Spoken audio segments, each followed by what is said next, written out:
રાજ્યના ઘણા જળાશયો તળિયા ઝાટક થયા છે। રાજકોટ સિંચાઈ વિભાગ અંતર્ગત કુલ 27 જળાશયો આવે છે, જેમાંથી 17 જળાશયોમાં 0% થી 8% સુધી જ પાણીનો સંગ્રહ છે। માત્ર 10 જળાશયો એવા છે જેમાં ટકાવારી પ્રમાણે ડબલ ડિજિટમાં પાણીનો જથ્થો હોય। જળાશયોમાં 0 થી લઈને 8% સુધી પાણી હોય તેવા જળાશયોમાં ભાદર, પોફળ, સોડવદર, સુરવો, ડોંડી, ગોંડલી, વાછપરી, વેરી તળાવ, મોતીસર, ફાડદંગ, બેટી, છાપરવાડી 1, છાપરવાડી 2, ઈશ્વરિયા, કરમાણ, કરુણકી, ઘેલા, સોમનાથ અને માલગઢનો તેમાં સમાવેશ થાય છે। હાલ ચોમાસાએ ગુજરાતમાં બ્રેક મારી છે અને હજી ભારે વરસાદની અઠવાડિયા સુધી કોઈ શક્યતા બતાવવામાં આવી નથી રહી। જો વરસાદ ખેંચાય છે તો શું સ્થિતિ થાય છે તે સવાલથી રાજકોટવાસીઓ પણ હાલ મૂંઝાઈ રહ્યા છે।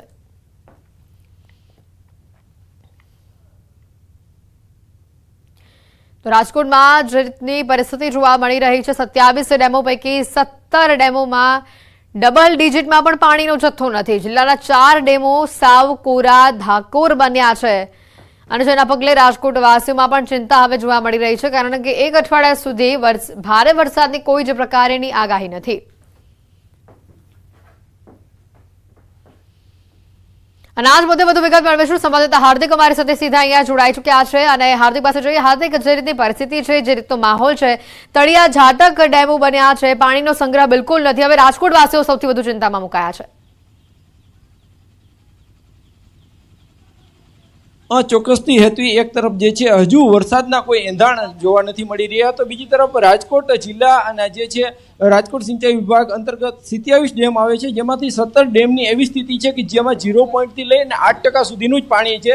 એમાં પણ 4 ડેમ એવા છે કે જેમાં જે છે બિલકુલ પાણી નથી, તળિયા ઝાટક થઈ ગયા છે। એવા 4 ડેમની જો વાત કરવામાં આવે તો ગોંડલી, છાપરવાડી 1, છાપરવાડી 2 અને જે છે કરણુકી ડેમ।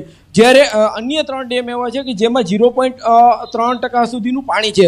એવા 3 ડેમની જો વાત કરવામાં આવે તો જે છે ફાળદંગ, બેટી, કરમાળ અને જે છે અલગ અલગ સહિતના ઈસવીના 3 ડેમ એવા છે કે જેમાં માત્ર 0 એટલે કે એ ડેમ પણ ખાલી થવાના આરે છે। આમ જોવા જઈએ તો જે છે એક તરફ વરસાદ જે છે એ ખેંચાઈ રહ્યો છે, હજુ સુધી વરસાદ આવે એવી કોઈ સ્થિતિ જોવા નથી મળી રહી, તો બીજી તરફ જે છે એ ડેમ ખાલી થઈ રહ્યા છે, એક બાદ એક ડેમના તળિયા દેખાવા માંડી રહ્યા છે। તો બીજી તરફ લોકોની પણ ક્યાંક ને ક્યાંક ચિંતા વધી છે। સ્વાભાવિક રીતે જે છે એ જૂન મહિનાની શરૂઆતમાં વરસાદ થતો હોય છે, પરંતુ ક્યાંક ને ક્યાંક હજુ સુધી કંઈ એવો સારો વરસાદ વરસ્યો હોય રાજકોટ જિલ્લામાં એવો કોઈ સમાચાર નથી ક્યાંય, એટલા માટે ક્યાંક ને ક્યાંક લોકોની ચિંતા વધી રહી છે। જો આગામી સમયમાં વરસાદ ખેંચાય છે તો ચોક્કસ પાણીની સમસ્યા સર્જાઈ શકે છે। જે છે ગોંડલ સહિતના અનેક ગ્રામ્ય વિસ્તારો એવા છે કે જ્યાં પાણીની તકલીફ સર્જાઈ શકે છે। જોકે સૌની યોજના અંતર્ગત રાજકોટ શહેરમાં આવેલો જે આજી ડેમ છે ત્યાં પાણી ઠાલવવામાં આવ્યું છે, ભાદર ડેમમાં ઠાલવવામાં આવ્યું છે, પરંતુ અનેક જિલ્લાના ગ્રામ્ય વિસ્તારો એવા છે કે જ્યાં અત્યારે જે છે એ બોરમાં પણ પાણી નથી રહ્યું, કૂવામાં પણ પાણી નથી રહ્યું। એવી પરિસ્થિતિમાં જો હવે વરસાદ ખેંચાય છે તો સૌથી અઘરી પરિસ્થિતિ સર્જાઈ શકે છે। ખાસ કરીને જે છે અન્ય ડેમ એવા છે કે જેમાં 8-10% થી લઈ અને 52% સુધીનું પાણી છે, તેમાં પણ ક્યાંક ને ક્યાંક પાણી જે છે એ અત્યારે ખૂટી રહ્યું છે, ત્યારે લોકોની પણ ચિંતા વધી છે। બિલકુલ હાર્દિક, આભાર માહિતી બદલ।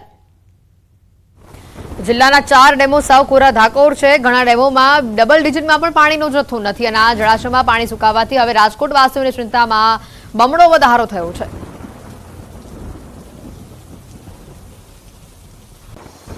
અમદાવાદના દાણી લીમડાથી મહત્વના સમાચાર। ભીષણ આગની ઘટના બની। જૂના ઢોર બજારમાં કાપડના ગોડાઉનની અંદર ભીષણ આગ લાગી હોવાની માહિતી છે। 10 ફાયરની ટીમ હાલ સ્થળ પર પહોંચી છે। આગ પર કાબુ મેળવવાના પ્રયાસો હાથ ધરવામાં આવી રહ્યા છે। દાણી લીમડામાં ભીષણ આગ લાગી હોવાની આ ઘટના સામે આવી છે અને આજ મુદ્દે વધુ વિગત મેળવીશું। સંવાદદાતા વિભુ અમારી સાથે સીધા અહીંયા જોડાયા છે। વિભુ, જે રીતે આગની આ ઘટના બનવા પામી છે, હાલ શું પરિસ્થિતિ છે?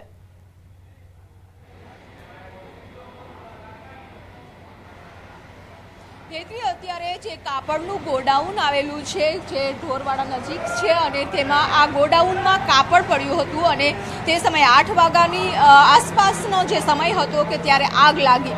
એટલે કે આગ કયા કારણોસર લાગી છે તેની હજુ તપાસ ચાલી રહી છે, પરંતુ આગ બુઝાવવાની કામગીરી છે તે કરવામાં આવી રહી છે।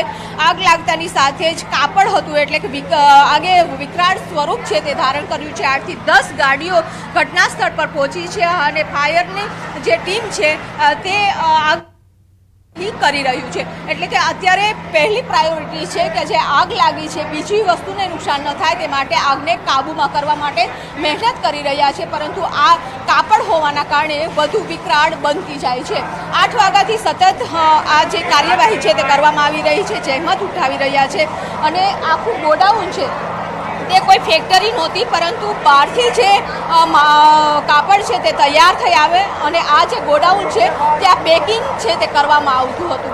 એટલે કે વહેલી સવારે જે શોર્ટ સર્કિટ થવાને કારણે આગ લાગી હોય તેવું પ્રાથમિક તારણ છે. પરંતુ આ સદનસીબ એ છે કે આ ગોડાઉન છે જ્યારે આગ લાગી ત્યારે બંધ હાલતમાં હતું, જેના કારણે કોઈ જાનહાનિ નથી થઈ, લોકો પણ અંદર ન હતા. અને ખાસ કરીને અત્યારે ખૂબ જ વિકરાળ સ્વરૂપ છે. ખૂબ જ મોટું આ ગોડાઉન છે અને ગોડાઉનમાં લાખો રૂપિયાના કાપડનો જે સામાન છે તે પડ્યો હતો અને આગ લાગતાની સાથે જ આખું ગોડાઉન છે તે બળીને ભસ્મીભૂત થઈ ગયું છે. અત્યારે આગ બોલાવવા માટે એક પછી એક ગાડીઓને 8 ગાડીઓ ઘટના સ્થળ છે. ત્યારબાદ પણ આગને કાબૂમાં કરવા માટે ગાડીઓ છે તે બોલાવવામાં આવી રહી છે. આજુબાજુમાં રહેણાંક વિસ્તાર છે અને ખાસ કરીને ગોડાઉન પણ આવેલા છે, ફેક્ટરીઓ છે, તે માટે આગને અહીં જ કાબૂમાં કરી લેવા માટેની કાર્યવાહી છે તે કરવામાં આવી રહી છે. પ્રાથમિક તારણ એવું છે કે શોર્ટ સર્કિટ લાગી હોય, પરંતુ એનઓસી છે કે નહીં, બીયુ પરમિશન છે કે નહીં, પરમિશન ઉપર ચાલતું હતું કે નહીં, તે તમામ તપાસ છે તે કરવામાં આવશે. પરંતુ અત્યારે મહત્વનું છે કે આગને કાબૂમાં કરવામાં આવે. બિલકુલ વિભુ, મહત્વની વાત, એકવાર ફાયર ફાઈટર સાથે પણ ફાયર જે અધિકારી છે તેઓની સાથે પણ વાત કરવાનો પ્રયત્ન કરશું કે કઈ રીતની પરિસ્થિતિ અત્યારે જોવા મળી છે અને આ ગોડાઉન માલિક અહીંયા સ્થળ ઉપર આવી પહોંચ્યા છે કે કેમ?